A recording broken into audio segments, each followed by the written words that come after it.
Buongiorno cari amici, benvenuti alla 38esima lezione di Radioestesia Basic. Oggi vedremo, visto che ci sono tante richieste da persone, come unire di nuovo una coppia e rinforzare un pochettino, perché magari lui è scappato, lei è scappata, insomma ci sono dei piccoli problemi in coppia e allora bisogna dargli un rinforzino, una stampellina.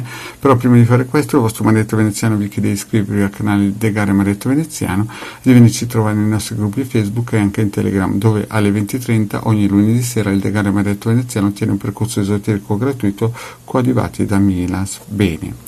Quindi prendiamo il nostro pendolino, perché ormai saprete già come utilizzarlo, prendiamo il nostro quadrante radiostesico per la valutazione, che sapete che si trovano gratuitamente nel sito alcapitano.altervista.org, e chiediamo se va bene questo trattamento per la nostra coppia. E quindi il pendolino dice di sì, perché magari c'è un pochettino di crisi. Quindi dice di sì e andiamo avanti al prossimo quadrante.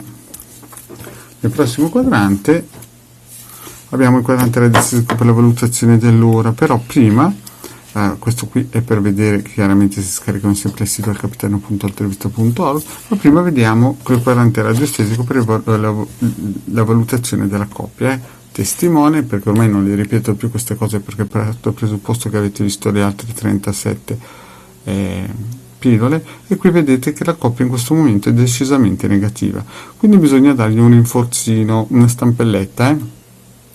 Quindi cosa facciamo? Chiediamo dopo il trattamento come andrà la coppia. Dopo chiaramente sarà più favorevole, vedete che anche il pendolino ci dice che sarà più favorevole, quindi abbiamo visto che prima era decisamente negativo e adesso sarà favorevole. Bene, fatto questo vediamo un po'. Qui ci sono i tempi, no? Però prima guardiamo un circuito importante, quello dell'unione. Qui si mette il nome e il cognome e praticamente il nome e cognome e l'intento, scritto in matita oppure in penna o su un foglietto, oppure 2 foto, e si chiede col pendolino quante ore devono rimanere nel circuito radionico. E il pendolino ci dice 7 ore, vedete? Bene, quindi fatto questo stampiamo il nostro circuito, mettiamo il testimone qui della coppia e vitalizziamo col pendolino fin quando il pendolino non si ferma.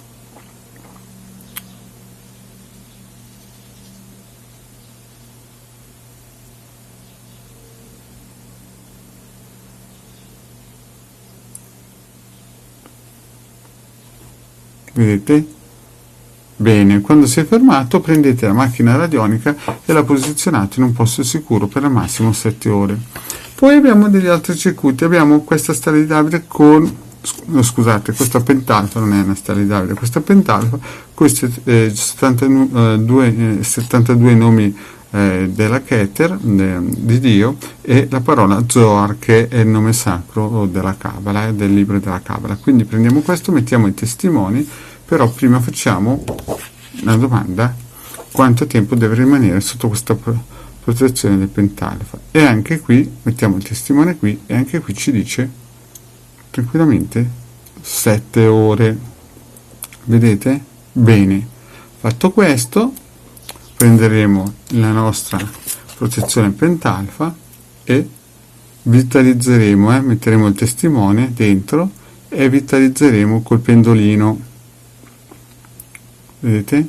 Quando il pendolino si fermerà, noi cosa faremo? Prenderemo la nostra macchina radionica e la posizioneremo in un posto sicuro per 7 ore. E questo va anche per l'Apollonia. Potete mettere anche, in teoria bisognerebbe stamparne 2 e mettere prima uno e poi l'altro a fianco. I circuiti possono essere usati contemporaneamente perché lavorano con onde di forma diverse, ogni circuito è a sé. Quindi chiedete sempre al pendolino quanto tempo. Ad esempio, vediamo cosa ci risponde. Dice ad esempio in questo caso qua 9 ore, e quindi fatto questo prendiamo il testimone, lo vitalizzeremo e lasceremo per 7-8 ore nella macchina radionica Apollonius questi testimoni. E poi useremo l'ultimo proprio per allontanare le cose negative. Stessa cosa, si prende il circuito o quello per l'orario e si chiede quanto tempo, col pendolino si chiede, si mette qui il testimone, dopodiché si mette qui il testimone e si valorizza. Ricordatevi di valorizzare sempre. Vedete? Dopodiché cosa si fa? Finito il fatto che il pendolino ha girato, si posiziona questa macchina radionica in un posto sicuro, dove magari a fianco delle altre macchine radioniche, e si lascia per il tempo che l'orologio, il quadrante radiostesico per l'ora ha dato il suo tempo. Bene cari amici, anche per questo, per questa pillola il vostro maledetto ho finito. Vi ringrazio di avermi seguito fino a qui e vi ricordo, commentate sempre sotto, lasciate sempre sotto un bel commento nel canale YouTube, che il vostro maledetto è sempre contento. Grazie cari amici e alla prossima, ciao.